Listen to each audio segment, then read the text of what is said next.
In this episode, we're exploring capability assessment and how it's used in the context of PMI's framework. Capability assessment is all about understanding what your team or organization can realistically deliver based on the skills, knowledge, and expertise you have in place.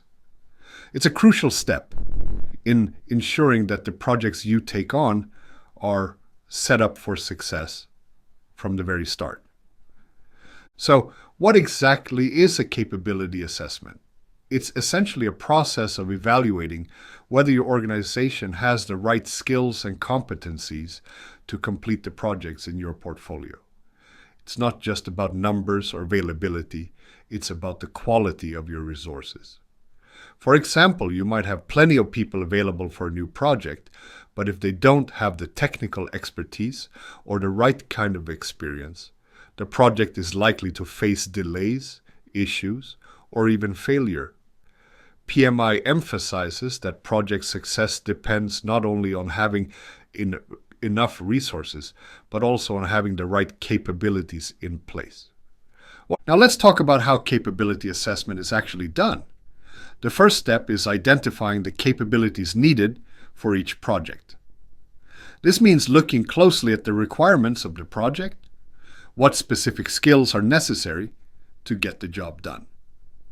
For example, if you're running a software development project that requires expertise in artificial intelligence, you'll need to assess whether your team has the necessary AI knowledge.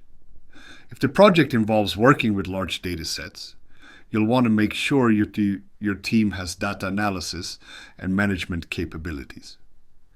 Essentially, you're creating a list of the key skills and expertise required for the project to be successful. Once you've identified the needed capabilities, the next step is assessing your current capabilities. This involves evaluating the skills and experience of your current team and comparing them to the project's requirements.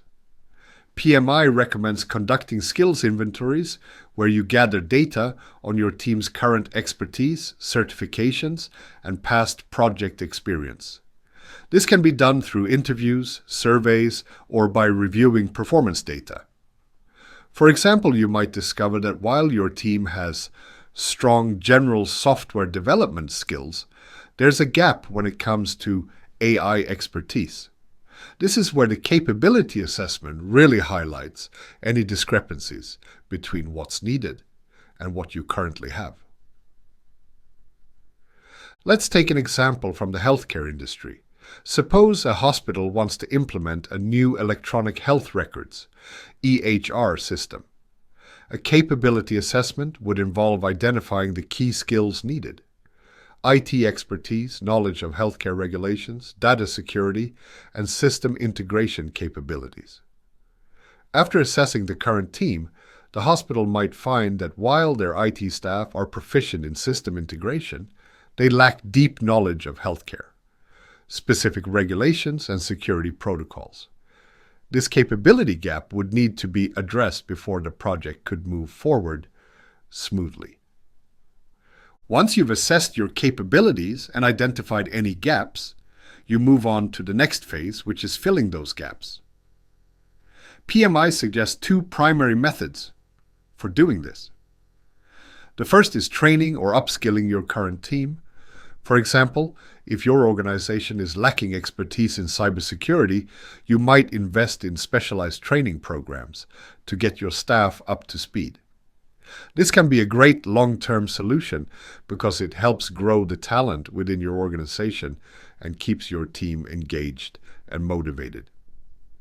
However, training takes time, and for projects with tight deadlines, it might not always be the best option. The second option is hiring external experts or bringing in consultants. This approach can provide immediate access to the skills you need to get the project moving.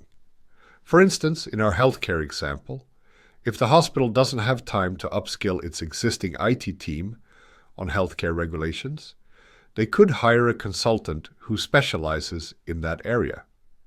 While this is a faster solution, it's often more expensive and may only offer a temporary fix. PMI emphasizes that while hiring external help can be useful, Building internal capabilities should be part of the long-term strategy for capability management. But it's not just about fixing the immediate gaps. PMI also encourages organizations to think ahead and build future capabilities.